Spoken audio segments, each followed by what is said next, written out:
Minha amada igreja, o meu boa noite. Me considero um privilegiado por poder estar aqui diante dos senhores para juntos crescermos no conhecimento e na graça do nosso Deus. Decidimos essa noite falar um pouco sobre o tema Que amor é esse? É o título, inclusive, de um hino do Arautos do Rei, estão lembrados? E eu quero convidar os senhores para abrirem comigo suas Bíblias na carta de Paulo aos Romanos, capítulo 5, versículo 8. Romanos capítulo 5, versículo 8, na Bíblia que eu tenho aqui em mãos, essa versão diz: Mas Deus prova o seu amor para conosco, em que Cristo morreu por nós, sendo nós ainda pecadores. Eu mencionava há pouco o hino do Arautos do Rei, que amor é esse? A letra desse hino é linda. A primeira estrofe, começa perguntando: que amor é esse que do nada me criou? Soprou em mim o Espírito e assim me fez viver. E o hino segue dizendo: que amor é esse que ao meu lado sempre andou? Por onde quer que eu fosse, ajudou-me a vencer. Que amor é esse que um dia me salvou do meio dos meus erros, estendeu-me a sua mão. Que amor é esse que esqueceu o mal que eu fiz em toda a minha vida e me deu o seu perdão. E aí ele prossegue. Irmãos, quando nós paramos para meditar no amor de Deus, realmente nossa mente se perde. Um autor chegou a dizer o seguinte: se todo o céu fosse papel, não haveria papel suficiente para descrever o amor de Deus. E se todos os mares, continua ele dizendo, fossem cheios de tinta ao invés de água, ainda faltaria tinta para descrever esse amor.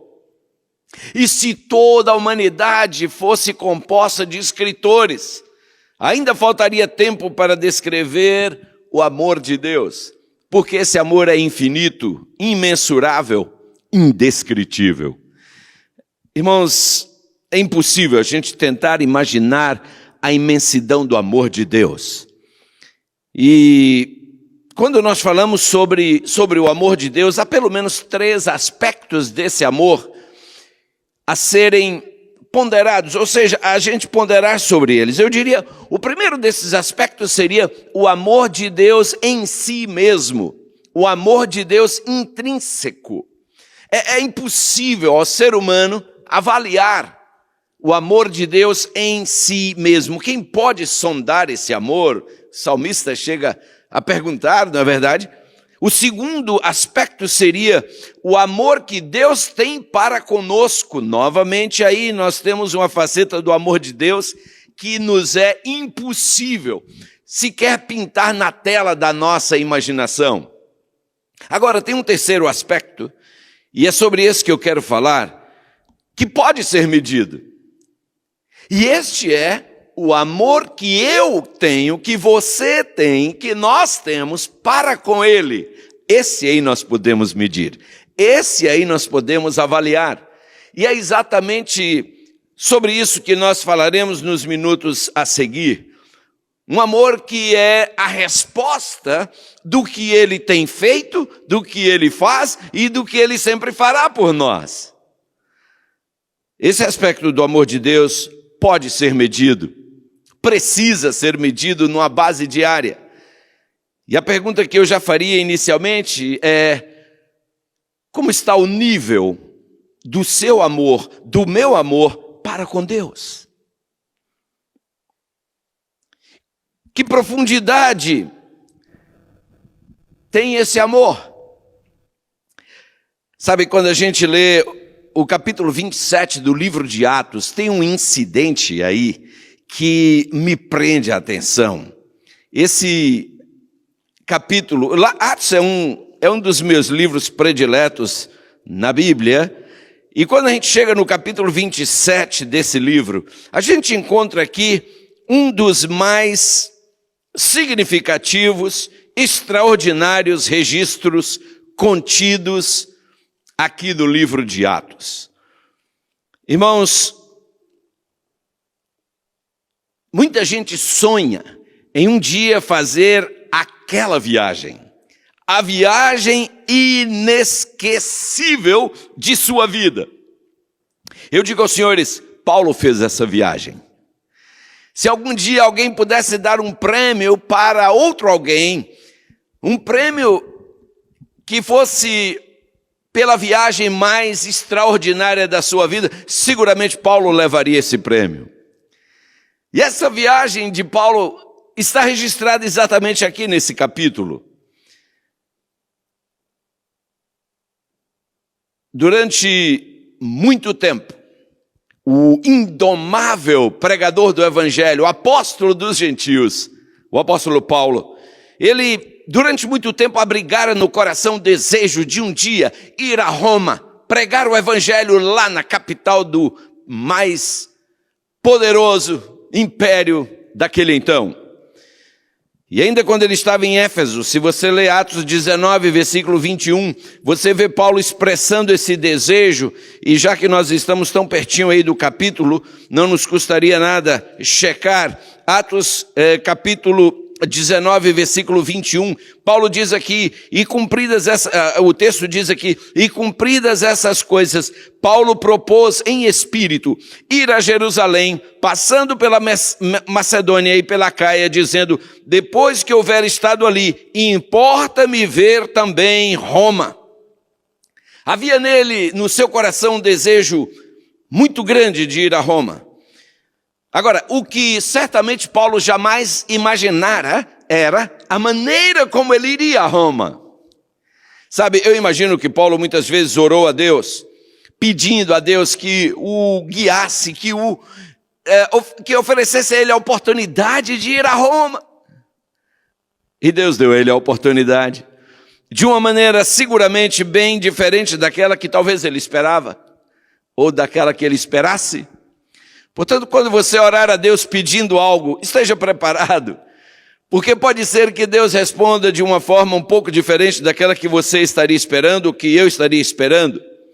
O relato detalhado nos é oferecido por uma testemunha presencial dos fatos, o próprio médico, o Dr. Lucas, que é o autor do livro de Atos. E é interessante que, após causar muita polêmica e confusão ali em Jerusalém por causa da sua pregação, Paulo foi falsamente acusado ali em Jerusalém, ele foi tratado indignamente e foi preso injustamente. E vendo que sua vida estava em risco, como ele era cidadão romano, ele apelou para César. E então ele agora é embarcado no navio que o levaria até Roma. Interessante que, antes de a viagem começar, Paulo disse, não é prudente seguirmos viagem. O tempo não é favorável. Mas quem era Paulo? Ele era apenas um prisioneiro. E todos embarcaram e seguiram viagem. Paulo sabia que as coisas que estavam à frente dele não seriam tão fáceis. Após terem viajado alguns dias, aqueles experientes marinheiros começaram a observar o céu outrora azul, começaram a ficar agora cheio de nuvens, escuras e cada vez mais densas, cobrindo completamente o sol. Eles sabiam que aquilo ali era um prenúncio de uma grande tempestade. Mas qual o problema? Afinal de contas, eles eram marinheiros experientes, já haviam enfrentado tantas tempestades em alto mar, aquela seria apenas mais uma. O que eles não sabiam, irmãos, era que aquele temporal haveria de marcar suas vidas para sempre.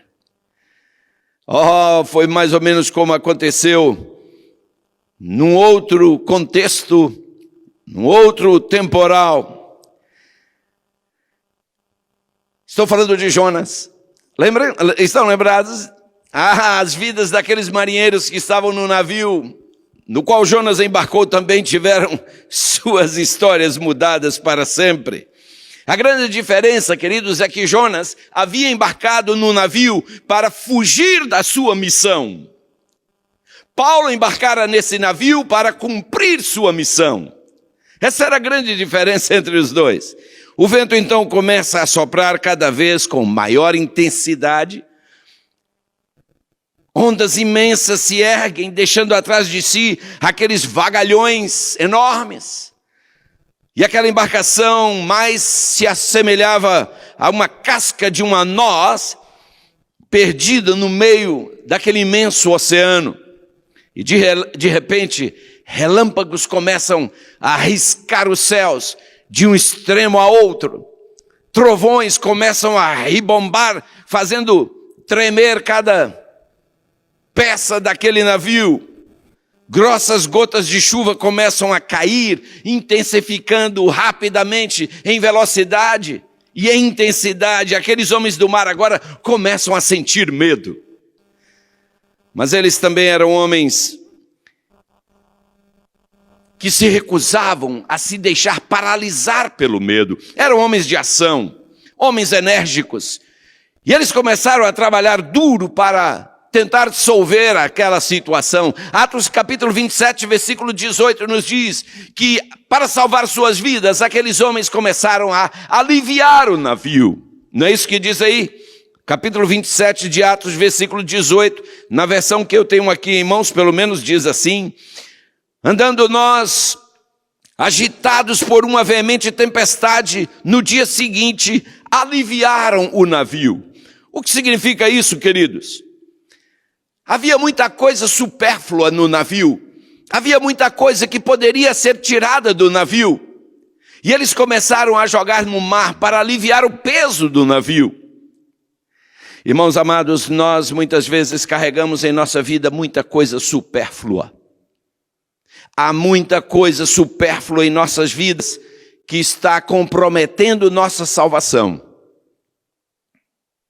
Eu me lembro quando trabalhei numa empresa lá no Brasil e na época fazíamos um curso de qualidade total.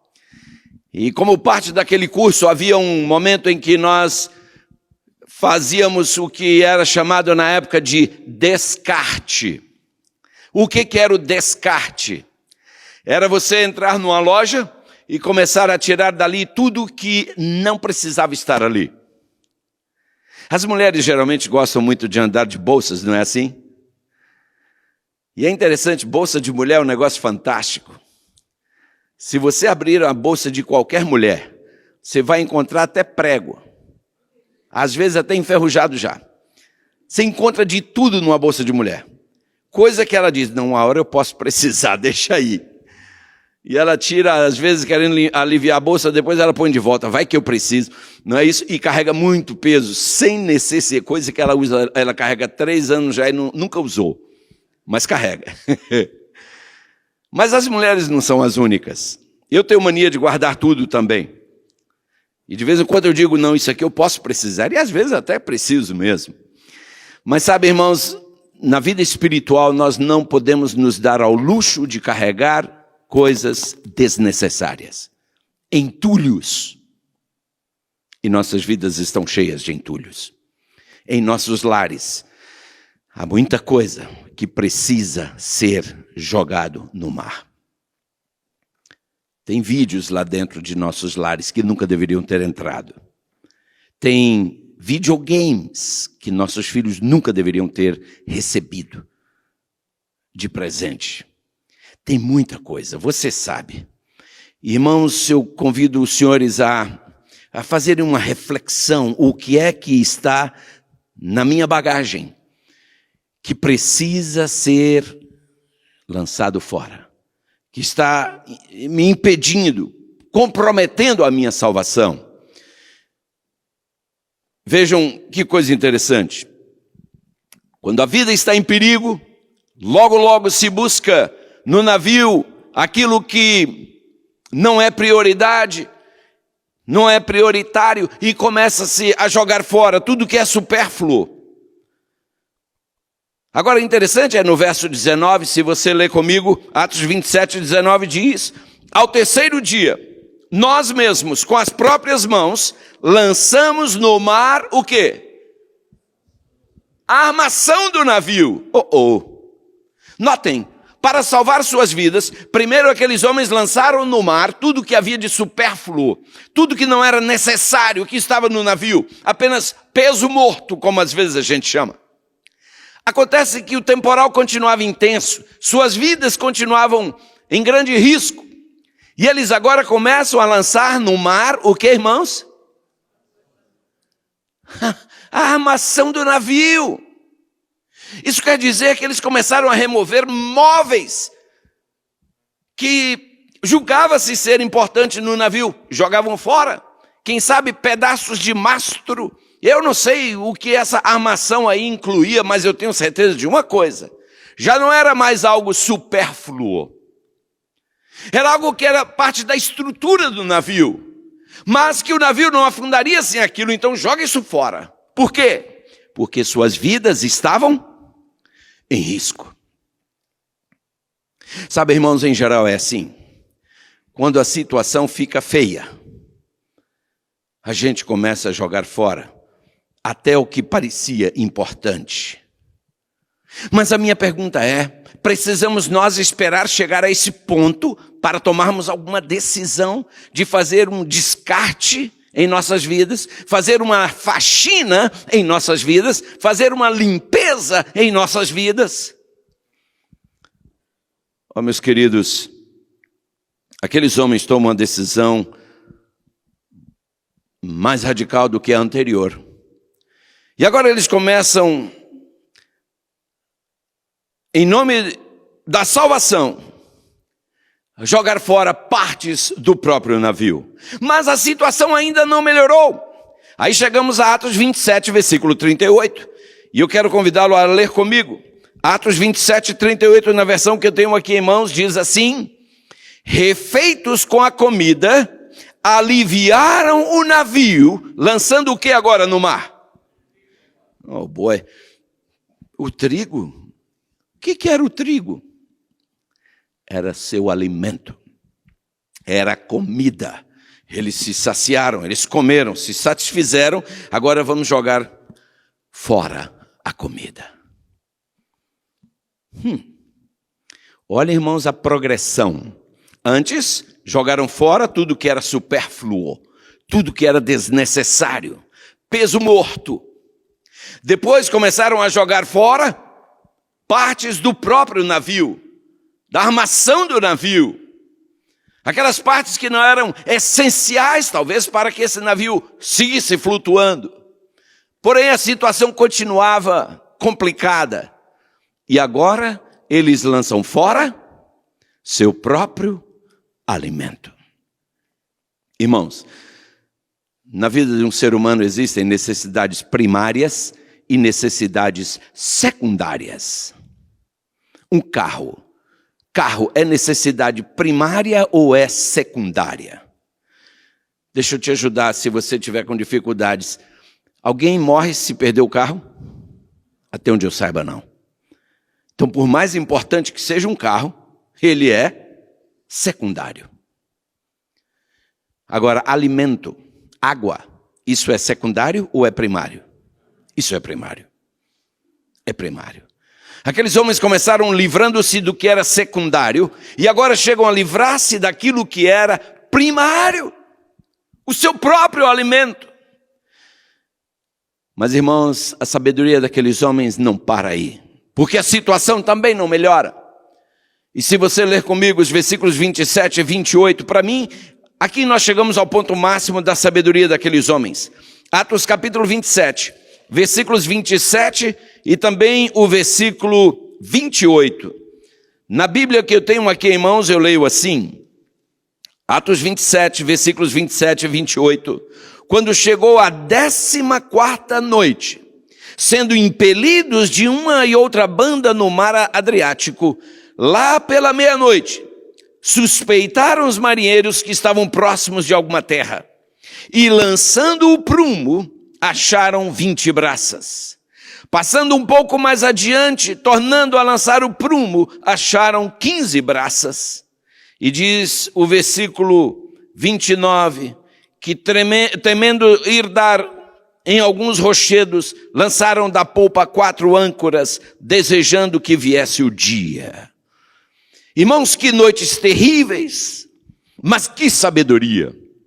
Para salvar suas vidas, aqueles homens lançaram fora tudo que era supérfluo, tudo que era secundário. Para salvar suas vidas, aqueles homens chegaram a lançar fora seu próprio alimento, aquilo que lhes era primário. E agora diz a Bíblia que aqueles homens começam a medir a profundidade do oceano, do mar. Naquele então eles não tinham os modernos sonares que temos hoje. Eles lançavam um peso amarrado na ponta de uma corda chamado prumo. E quando aquilo tocava o solo, lá embaixo, a areia, o fundo do mar, eles encolhiam e aí mediam a corda para ver quantos braços ou quantas braças havia de profundidade. E eles esperavam um pouco mais e tornavam a lançar o prumo e recolhiam e mediam novamente, ou seja, estavam a todo tempo vigiando. Lançaram algumas âncoras porque temiam darem algumas rochas ou ter o seu navio esfacelado nas rochas. Irmãos, notem que esses homens agora estavam vigiando todo o tempo, checando a profundidade. Amados irmãos, eu quero fazer aqui uma pergunta. Todos nós estamos num agitado mar chamado vida. Oh, meus amados, as ondas desse oceano chamado vida estão cada vez mais encapeladas. Esse oceano está cada vez mais agitado. Sim, um grande temporal está se formando, meus amados, porque nós estamos nos aproximando do fim. E a pergunta que eu faço é: temos nós tomado tempo para medir a profundidade do nosso relacionamento com Deus? Lembre-se que nós iniciamos falando sobre o amor de Deus, lembre-se, estão lembrados? O amor de Deus em si mesmo não podemos medir. O amor que Deus tem para conosco não podemos medir, mas o amor que nós temos para com Ele, esse nós podemos medir. E a pergunta é: temos nós medido? Se temos, qual é a profundidade desse amor?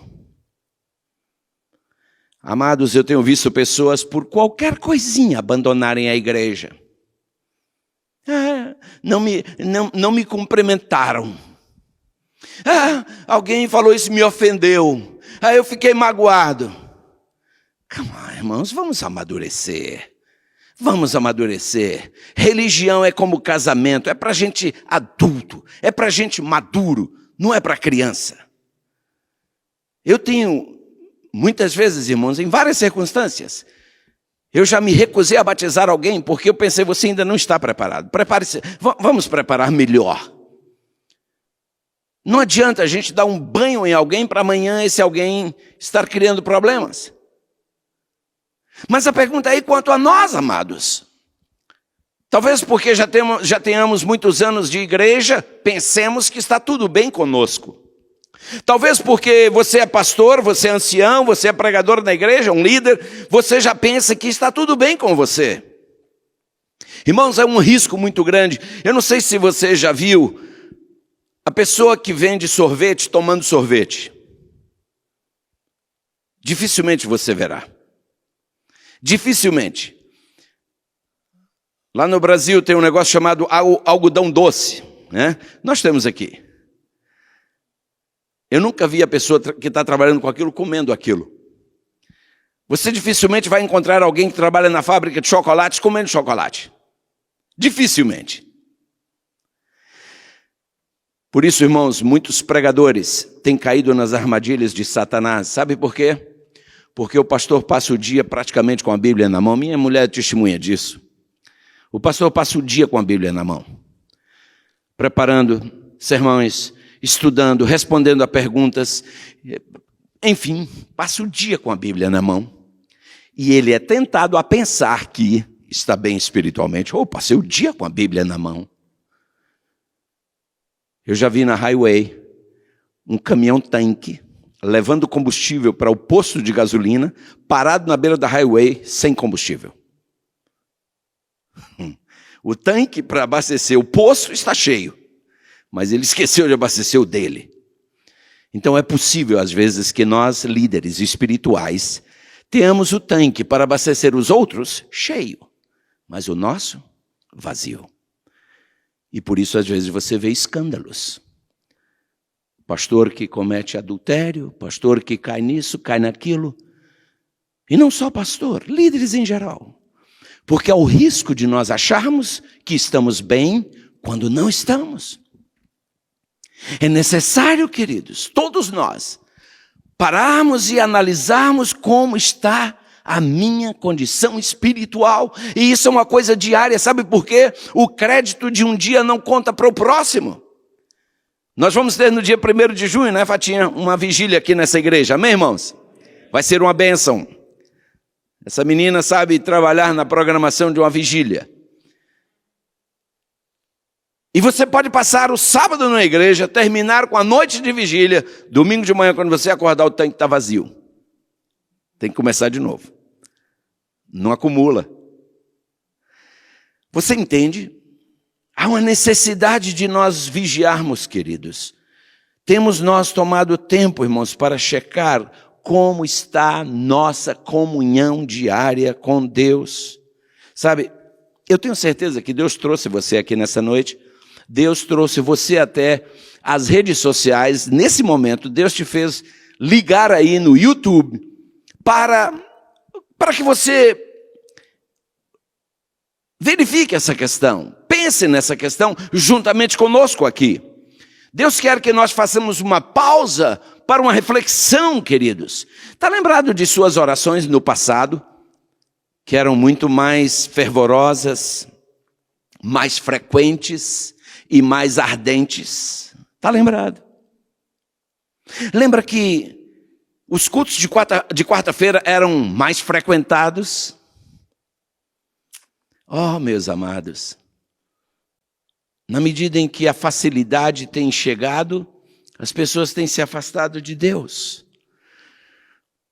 Os países onde há maior número de conversos a cada ano são os países onde há mais miséria. Nós que vivemos num país de primeiro mundo, irmãos, viver na América do Norte é um privilégio, mas é também um grande risco. Porque na pirâmide das nações, nós estamos aqui, no topo, indiscutivelmente. Facilidade de todo tipo. E isso nos leva a começar a pensar que não precisamos muito de Deus. Eu vejo os imigrantes quando chegam aqui, seja do Brasil, Cabo Verde, Portugal, Angola, não importa o país. Eu observo quando eles chegam. Eles são frequentadores da igreja. Eles oram, eles pedem oração. Mas à medida em que eles começam a se estabilizar, a primeira coisa que eles fazem é deixar de vir aos cultos. Porque estão ocupados demais.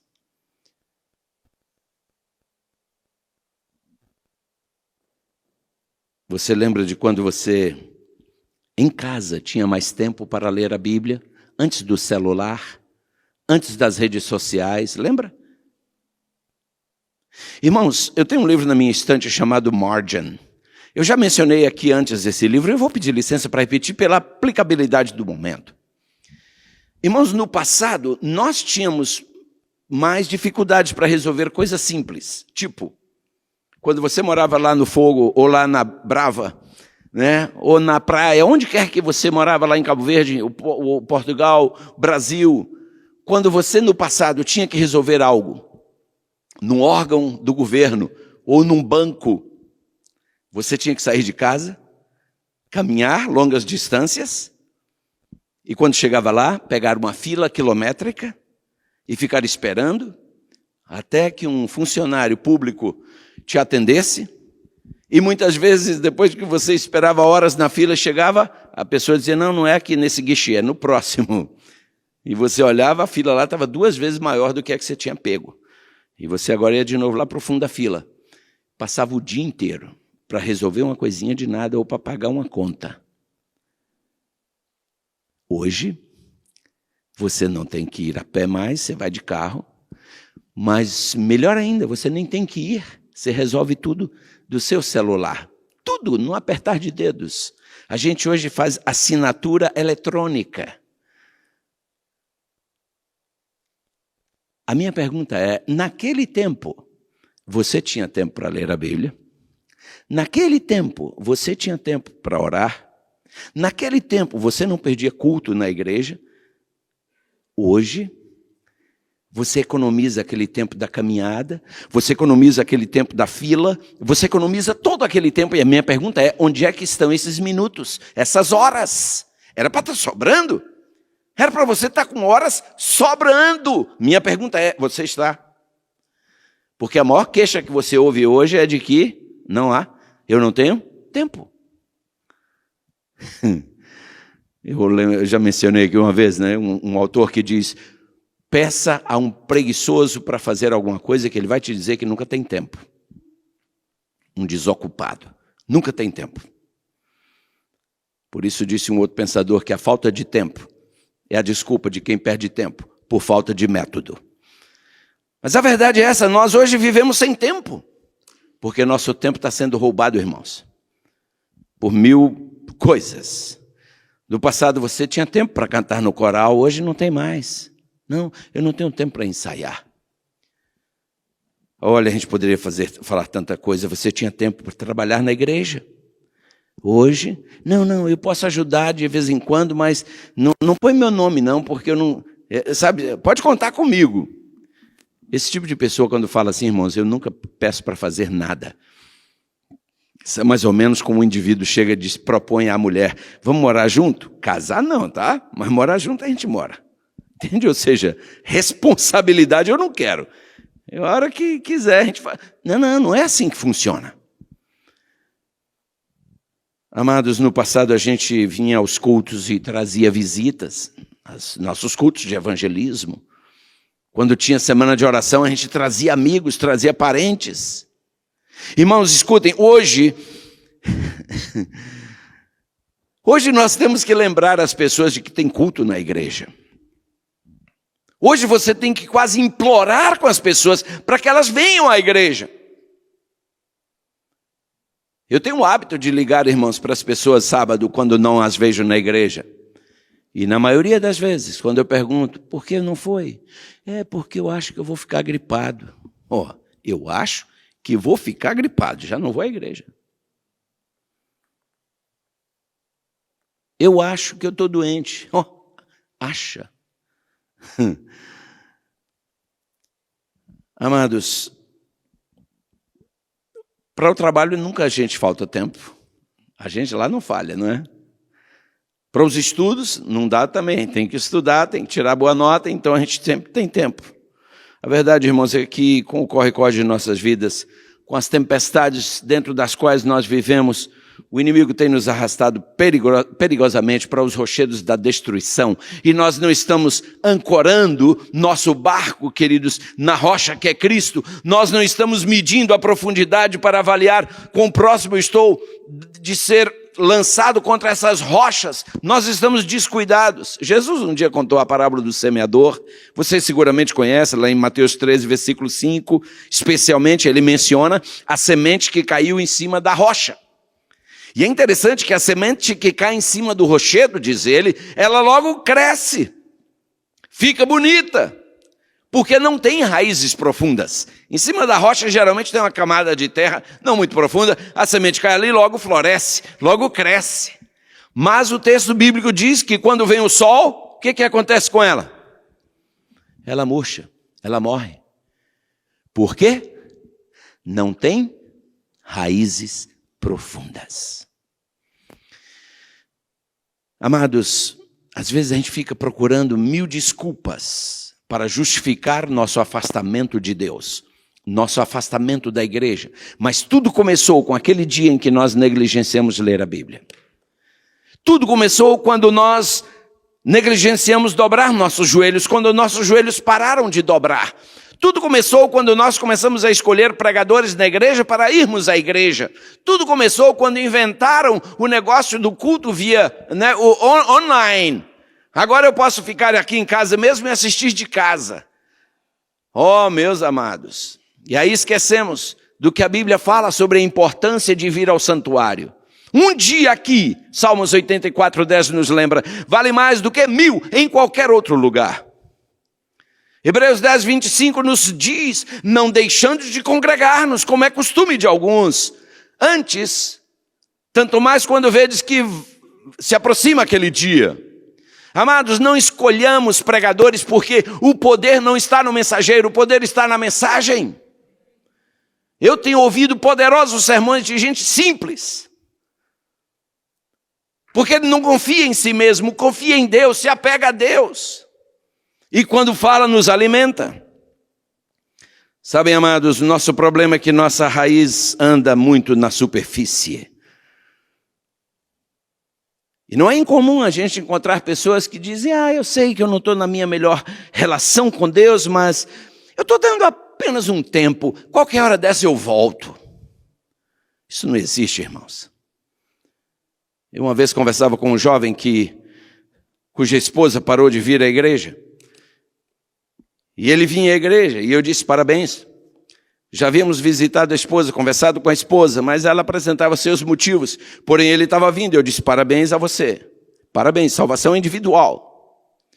Mas um belo dia ele parou de vir também.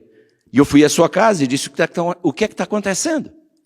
Não, é porque se eu continuar indo e minha esposa não for, ela vai esfriar e nunca mais vai. Então eu vou ficar com ela, porque aí ela vai ficar incomodada, sabendo que eu não estou indo, porque ela não está indo, aí ela irá. Eu falei: não é assim que funciona. Não é assim. Você pode ter certeza. Não é, eu conheço. Eu falei: não. Não é assim que funciona. Você vai afundar junto com ela, se você não reagir. E lamentavelmente, irmãos, aconteceu isso. Os dois se afundaram. Sansão um dia pensou também que a hora que ele quisesse, ele mudaria tudo. E nós conhecemos a história. É como se nós colocássemos nossas mãos juntas e deixássemos o diabo dar voltas aqui com um barbante. E aí ele daria uma volta, duas voltas, e você diria: está pensando o quê? Aqui, a hora que eu quiser eu quebro. Aí, viu? Não tem perigo. Só que o diabo não para de dar voltas.